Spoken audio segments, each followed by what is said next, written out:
Mereka sudah kehilangan chemistry gara-gara ada orang ketiga masuk dalam hidup mereka. Suaminya kena PHK sementara istrinya malah main serong sama artis TV. Namun yang namanya perselingkuhan kebanyakan tidak akan bertahan lama dan penyesalan selalu datang belakangan. Film dengan judul La Bella Vita yang dirilis pada tahun 1994 yang lalu akan menceritakan kisahnya. Di suatu gereja, pasangan yang bernama Bruno dan Mirella ini sedang melakukan pernikahan. Hari itu adalah hari yang berbahagia bagi mereka semua. Kehidupan mereka sangat baik, punya pasangan yang saling mengerti, dekat dengan keluarga, bercanda dan tertawa bersama-sama. Tapi tentu saja suatu hubungan itu pasti ada ujian dan cobaannya. Kala itu, Mirella pergi ke sebuah teater kecil di mana banyak orang berkumpul menyaksikan pertunjukan. Setelah selesai, Mirella yang sedang bersama teman-temannya dibantu untuk turun dari tangga oleh seorang pria bernama Gary yang ternyata adalah seorang artis TV. Dia juga berada di sana untuk menonton pertunjukan itu dan diwawancarai oleh salah satu reporter. Alhasil, Mirella dan Gary kenalan. Bahkan hal itu membuat Bruno terlihat agak cemburu. Untuk memenuhi kebutuhan rumah tangga, Mirella terkadang mengambil pekerjaan sampingan menjadi kasir supermarket. Di sanalah dia bertemu kembali dengan Gary. Tidak hanya itu, Mirella juga melihat Gary berbicara di TV sambil mengatakan kalau dia ingin bertemu dengan wanita yang baru-baru ini dia temui. Sepertinya dia jatuh cinta dan wanita itu tertuju pada Mirella. Tentu saja, pernyataan itu membuat Mirella jadi agak goyah. Terbesit dalam benaknya untuk selingkuh dengan Gary. Mirella mencoba menjauh dari Gary, namun dirinya dikejar-kejar olehnya. Bahkan saking penasarannya, Mirella sampai nggak sengaja menabrak mobil Gary yang terparkir hingga membunyikan alarm. Kesempatan itu akhirnya datang untuk Gary. Dia bisa mengajak makan Mirella sambil membicarakan pernyataan yang dibuat oleh Gary.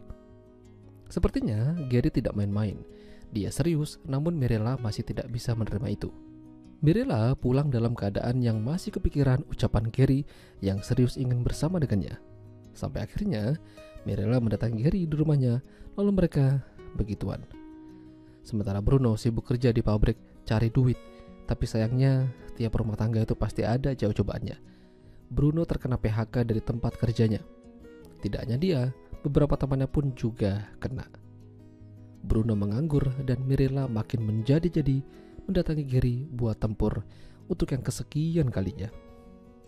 Meski begitu ternyata Mirella menyadari perbuatannya adalah salah. Suatu malam Bruno melihat Mirella menangis di pinggir jendela. Dia masih belum tahu apa yang sedang terjadi. Hingga malam itu Bruno mencari kesempatan mengikuti kemana Mirella pergi. Bruno menggunakan motor bututnya. Dia melihat Mirella pergi ke belakang suatu kafe.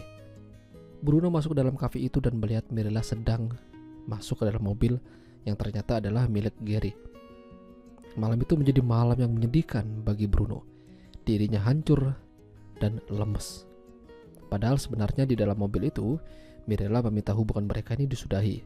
Dia tidak ingin lagi bersama Gary karena ini adalah salah. Mirella kembali ke rumah dan disinilah terjadi konflik antara dia dan Bruno. Tidak ada lagi yang perlu disembunyikan. Bruno sudah tahu semuanya. Meski Mirella menjelaskan kalau dia udah selesai dengan Gary, namun tetap saja udah kumpul-kebo. Sejak itu Bruno memutuskan untuk pisah ranjang. Dia ingin menyendiri dulu sambil menenangkan diri. Bruno menyibukkan dirinya bersama dengan teman-temannya dan mulai tenang. Bahkan dia mulai berdamai dengan emosinya. Sayangnya, Bruno mengalami serangan jantung ringan dan dia harus dilarikan ke rumah sakit. Beruntung, dia masih selamat berkat dukungan orang-orang terdekat. Di sisi lain, Mirella kini tinggal bersama dengan Gary, justru malah mengalami permasalahan. Ternyata, Gary ini orangnya temperamen. Suka marah gak jelas hingga membuat Mirella jadi pusing. Mirella mendatangi Bruno di rumah sakit, memberikan semangat. Disinilah kesempatan kedua itu muncul. Mirella kembali bersama Bruno sambil merawatnya di rumah. Mereka berusaha mengembalikan keadaan yang seperti dulu, tapi sayangnya hal itu sudah tidak bisa. Meskipun mereka sudah begituan lagi, tapi chemistry di antara mereka itu udah pudar dan udah gak sama. Karena bayang-bayang perselingkuhan itu masih ada. Dan pada akhirnya mereka memutuskan untuk bercerai secara baik-baik. Mirella kembali ke kampung halamannya menjadi seorang guru taman kanak-kanak.